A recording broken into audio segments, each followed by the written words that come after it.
He disappeared into the kitchen, and I could hear the clicking and buzzing of my 14th century toaster. I hauled myself out of bed, wincing as my left arm took some weight, slung on a shirt and a pair of trousers, and took the electric razor into the kitchen. Solomon had laid a place for me at the kitchen table, and set out some toast in a rack that I didn't know I had. Unless he brought it with him, which seemed unlikely. "More tea, Vicar?" "Late for what?" I said. "A meeting, master, a meeting." "Have you got a tie?" His large brown eyes twinkled hopefully at me. "I've got two," I said. "One of them's the Garrick Club, which I don't belong to, and the other one's holding the lavatory cistern to the wall." I sat down at the table and saw that he'd even found a pot of Keeler's Dundee marmalade from somewhere. I never really knew how he did these things, but Solomon could rootle around in a dustbin and pull out a car if he had to. A good man to go into the desert with. Maybe that's where we were going. "So, master, what's paying your bills these days?" He parked half his bottom on the table and watched me eat. I hoped you were. The marmalade was delicious, and I wanted to make it last, but I could tell Solomon was anxious to be off. He glanced at his watch and disappeared back into the bedroom, where I could hear him rattling his way through the wardrobe, trying to find a jacket. "Under the bed!" I called. I picked up the dictaphone from the table. The tape was still inside. As I gulped down the tea, Solomon came in carrying a double-breasted blazer with 2 buttons missing. He held it out like a valet. I stayed where I was. "Oh, master," he said, "please don't be difficult. Not before the harvest is in and the mules are rested. Down the road, in a big shiny car. You'll love it, and on the way home you can even have an ice cream." Slowly I got to my feet and shrugged on the blazer. "David," I said. "Still here, master." "What's happening?" He pursed his lips and frowned slightly. Bad form to ask questions like that. I stood my ground. "Am I in trouble?" I said. He frowned a little more and then looked up at me with his calm, steady eyes. "Seems like it. Seems like it." "There's a foot of heavy cable in the drawer, the young master's weapon of choice?"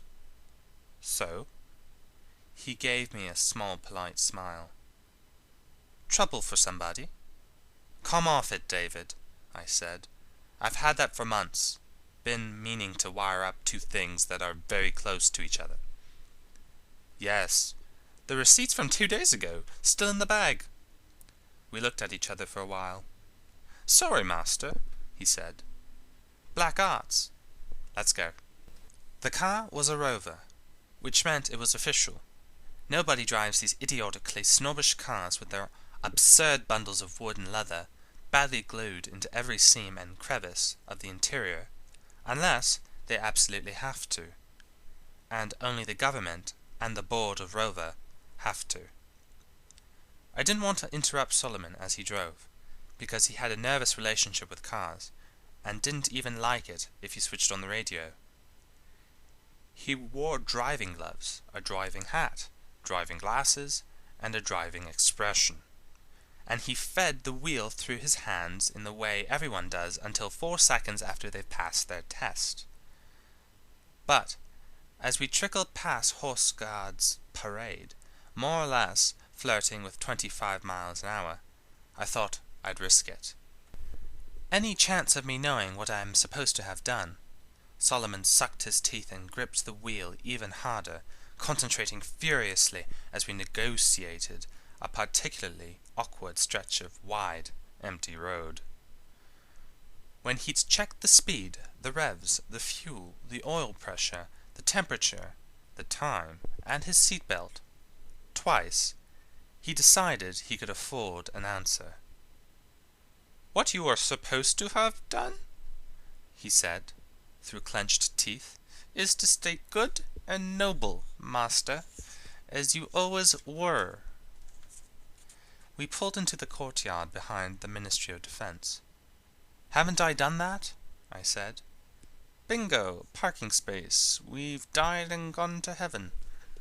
In spite of a large security notice proclaiming that all Ministry of Defense installations were in a state of bikini amber alert, the guards at the door let us through with no more than a glance.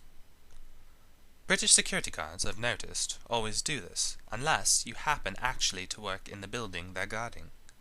In which case, they'll check everything from the fillings in your teeth to the trousers turn-ups to see if you're the same person who went out to get a sandwich 15 minutes ago.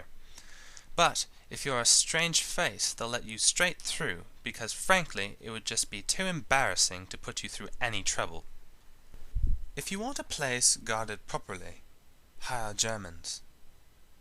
Solomon and I travelled up 3 sets of stairs, down half a dozen corridors, and in 2 lifts, with him signing me in at various points along the way, until we reached a dark green door labelled C188.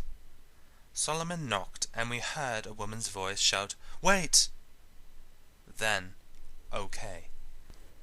Inside there was a wall 3 feet away, and between the wall and the door, in this unbelievably tiny space, a girl in a lemon-coloured shirt sat at a desk with word processor, potted plant, mug of pencils, furry gonk, and wedges of orange paper. It was incredible that anyone or anything could function in such a space. It was like suddenly discovering a family of otters in one of your shoes, if you've ever done that. "He's expecting you," she said, nervously holding both her arms out across the desk in case we dislodged anything. "Thank you, madame," said Solomon, squeezing past the desk. "Agoraphobic?" I asked, following him, and if there'd been enough room, I would have kicked myself, because she must have heard that 50 times a day. Solomon knocked on the inner door, and we walked straight through. Every square foot the secretary had lost, this office had gained. Here we had a high ceiling, windows on 2 sides hung with government-issue net curtains, and, between the windows, a desk about the size of a squash court. Behind the desk a balding head was bowed in concentration.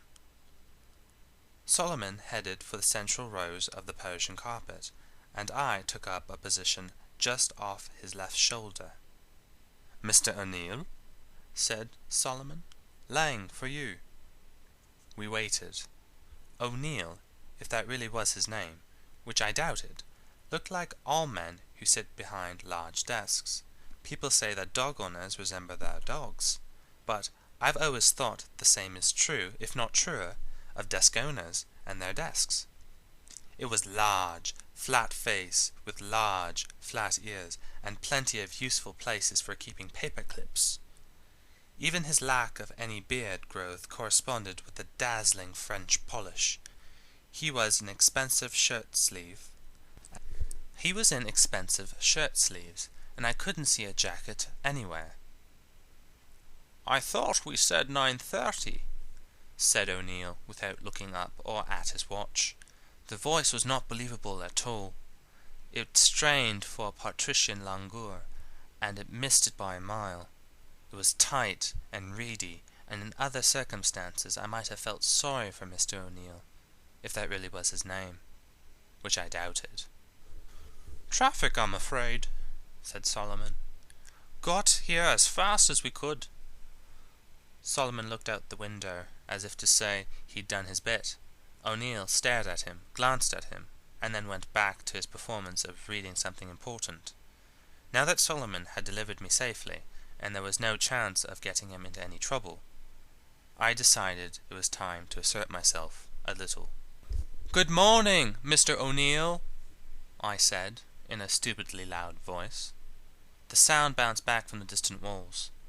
"Sorry to see this isn't a convenient time. It's not that good for me either. Why don't I have my secretary make another appointment with your secretary?